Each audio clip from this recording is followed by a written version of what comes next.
Hi everyone.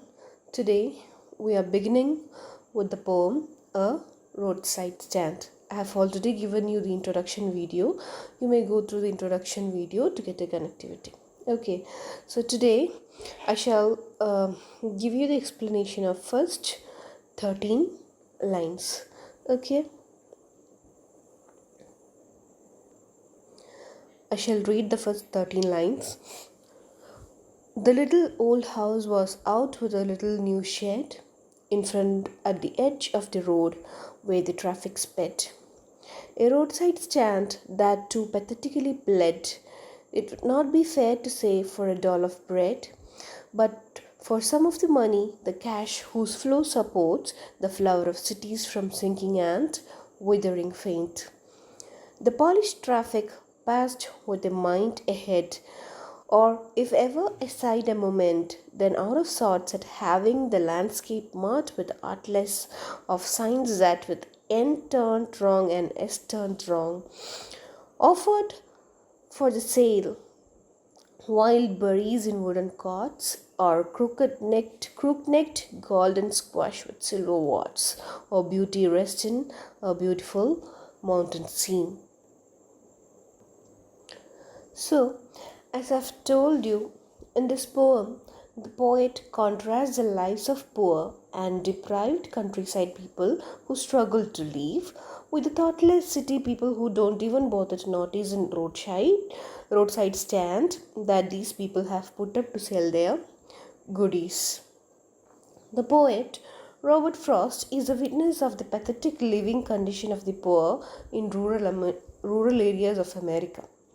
The sight of the roadside stand and its owner's unattended prayer for help from their city brethren and the apathy of the authority towards them drew the attention of the poet. The poet wishes to say that the poor can progress only when the rich don't exploit them. Through this poem, he requires the government and the rich to take responsibility to improve the condition of the poor. The little old house was out with a little new shed in front at the edge of the road where the traffic sped. Traffic here means vehicles. A roadside stand that too pathetically bled. Bled means begged. Pathetically, sadly.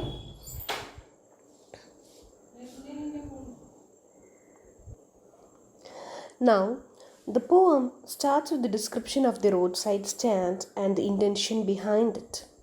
A small time farmer builds a shed or a roadside stand at the edge of the highway outside his house in the hope that passing cars or passing vehicles would buy the produce and earn a bit of money that supports the cities from falling into ruin. He only wants to earn a living and he's not begging for any money. It would not be fair to say for a doll of bread. Doll of bread means the farmer has put up the shed not to collect any donations. Okay, doll of bread means donation or alms. But for some of the money, the cash whose flow supports the flower of cities from sinking and withering faint. Sinking, dropping. Withering, dying. So the poet says that the farmer is not begging for any money. He just wanted some extra cash, the cash that supports the cities from falling into ruin. He only wants to earn a living and he's not begging for any money. Understood? Now, the following lines. Or if ever aside a moment, then out of sorts at having the landscape marked with the artless of signs that with N turned wrong and S turned wrong, offered for sale wild berries in wooden carts, or crook-necked golden squash with silver warts, or beauty rest in a beautiful mountain scene. So, here are the meanings of some difficult words. Marked MARRED means spoiled, artless, tasteless. Then wooden carts in wooden containers. Crook-necked golden squash is a golden pumpkin. Okay, it's not the squash as you are familiar with. Crook-necked golden squash is a pumpkin with silver warts. With silver wart means with silver linings. Okay,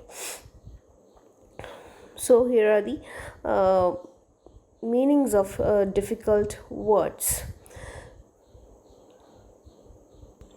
So as I told you, the villagers, they are already earning their bread and butter, but now they want to have some extra money to get some comfort or luxuries that rich people in the city are enjoying. That's why they have put up a shed at the edge of the road and they are selling their own produces. Which are their produces? What all things they have put for sale? It is berries, then pumpkins, or a painting of the scenery. Okay, painting of the beautiful scenery.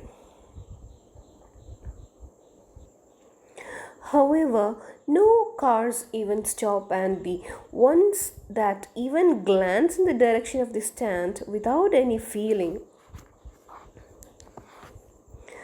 of compassion or relatedness only comment about how the construction spoils a view of the surroundings or how badly painted the wrongly pointed north and south signs are to notice without interest the wild berries and squash for sale in the stand or the beautiful mountain scene.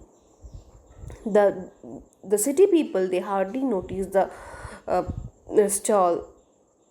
They are fully conscious of their destination. They want to get to their destination only, so they are insensitive to the villagers needs. Even if they stop also, it is to accuse that the stall has spoiled the beauty of the countryside. Okay,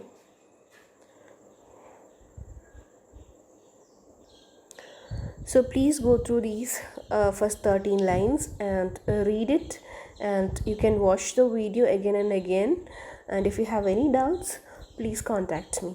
Okay, so thank you, have a nice day.